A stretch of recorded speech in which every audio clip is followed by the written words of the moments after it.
Hey everyone, welcome to the Child Anxiety FAQ podcast. FAQ stands for Frequently Asked Questions, and I'm answering listener questions about child and teen anxiety.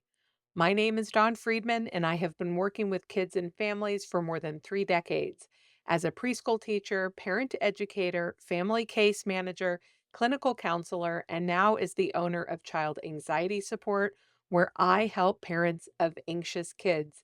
And this episode's question is, how do I set limits for my anxious child without feeling guilty? I will give you a little bit of background on this question. The person who emailed it to me is talking specifically about understanding that in order to support her anxious child, she needs to be encouraging them to be doing more for themselves, which means they are also pulling back on the things they do for their child. And they are asking that child to do those things themselves, developmentally appropriate things themselves. And this parent is feeling really guilty. I totally understand this. And think that we I totally understand this. And this especially comes up when I'm working with parents who were parented in a way where they maybe did not feel as well served by their parents. And they have been drawn to parent in a way to heal their own inner child, maybe part of the reparenting movement. And so they are apt to feel their child's pain or struggle so deeply. For example, if they are working on helping the child sleep by themselves and the child gets really sad when they're asked to sleep by themselves, the parent might feel so guilty about this that they end up giving in and creating some resentment. That's a lot to unpack. And these are the kinds of parents I most love to work with because I feel like we can really make some terrific progress when we address this guilt and this resentment and the great big mess of emotions that come with really wanting to nail this parenting thing, really wanting to do right by our children, really trying to unpack what's our stuff and what's our child's stuff. I just think there's a lot of room there for growing, and I'm a big fan of growing. So let's talk about this a little bit. Let's talk about parenting guilt.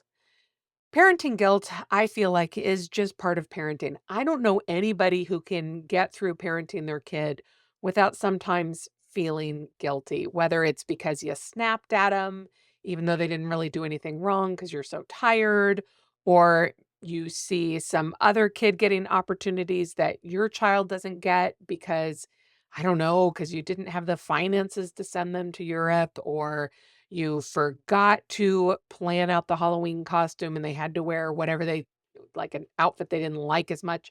We care so deeply and we're only human. So often we are missing the mark on what we would have loved to do, and we're just trying to do the best we can. And let me tell you, the best you can is plenty. It's plenty. It's a lot. That's why we talk about good enough parents. You are a good enough parent. All right. You are good enough and you're always growing and your child is always growing. And together you help each other grow. So, anxious kids. Very often we feel guilty because of our kids' anxiety. Maybe we feel guilty that they're anxious at all. So many parents call me and say, is it my fault? I'm anxious. I feel so bad. They inherited my tendency to anxiety. I struggled. I feel so bad watching my child struggle. Listen, our kids do inherit our brains to some extent. So if you have anxiety, yeah, you're more likely to have a kid with an anxious brain. That doesn't make it your fault any more than they inherit your eye shape or eye color or curly hair or straight hair or whatever. They are going to inherit certain traits from us, and that can include anxiety. Doesn't make it your fault. It just means that's part of their journey. The other thing is that if we accept that guilt is just one of the things that we might feel, we don't have to actually let it determine whether or not we are a good parent.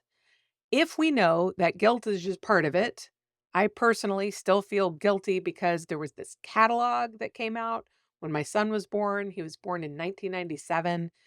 And I used to get this paper catalog. It was called Natural Baby or Nature Baby. And it was just full of all of the ways I was going to end up ruining my kid. So it was full of toys that were made from sustainable wood. And what I remember in particular is a futon mattress that was stuffed with wool, and it said something like, "I would never put my child on an outgassing mattress." And I, of course, was going to put my child on an outgassing mattress because that was all I had, all I could afford. And so I just remember being pregnant and already feeling guilty. That's just part of it. And if we just know that that's just part of it, it's part of our want to do a really good job. It's just one of the indicators that we are doing our best. Then maybe we don't need to let it dictate our experience or our judgment. We can just go, yep, guilt, part of the package, but I'm doing the best that I can. Because we can let it inspire us to do better, and then we have to accept our limits. The other thing is to know that our guilt belongs to us. And we need to really understand why we're making the decisions around parenting our anxious child. The more you learn about anxiety, if you're listening to my podcast, if you have taken my Parenting Pitfalls quiz, if you have taken any of my courses, if you're listening to other anxiety experts, if you are reading the research, then you will know that part of parenting an anxious child is not protecting them from the discomfort of their anxiety. It's about helping to support them in coping with it, which means making decisions that will, in fact, expose them to their anxiety. It means making your child uncomfortable on purpose, or if not making them uncomfortable, exposing them to circumstances where they are going to be uncomfortable. That is going to happen. It is good for them. It is part of anxiety management. It is part of the treatment. It is part of the work we have to do. When we know that, we might still feel a little bit guilty, but also will know bigger picture, it's the right thing to do. It is good parenting. And when we remember that, when we can refer back to the research, when we can look back at the expert who is advising this and say, "Are you sure?" And they say, "Yes, I am sure," then hopefully that will address some of that guilt.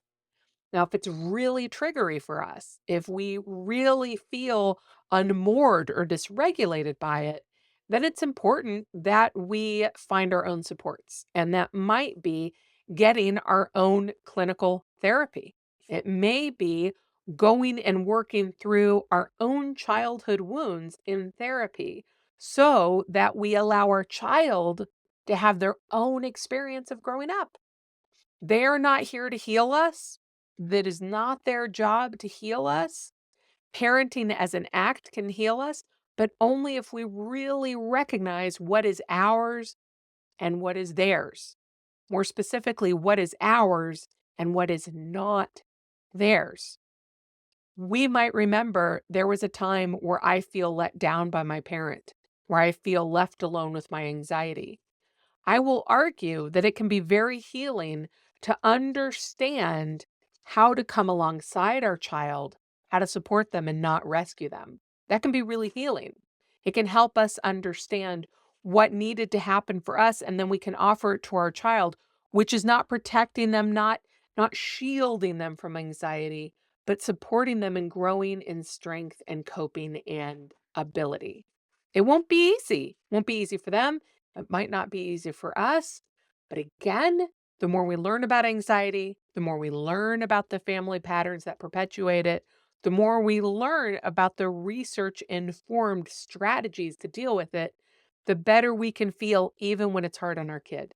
Even when our kid says, "I want you to rescue me," we can say, "I'm not going to because I love you so much that instead I'm going to come alongside you. I'm not going to leave you alone with it. I'm going to be here with you and help you discover the extent of your bravery and your abilities." Big stuff, right? Gosh, parenting, full of big stuff, full of opportunities for growth that maybe we didn't want, but oh boy, is life going to hand them to us. If you would like to learn more about working with me around issues of child anxiety, about supporting you as you figure out how to support your child, I encourage you to reach out to me. Or if you have a question you'd like me to answer on the podcast, feel free to send it my way. Thanks.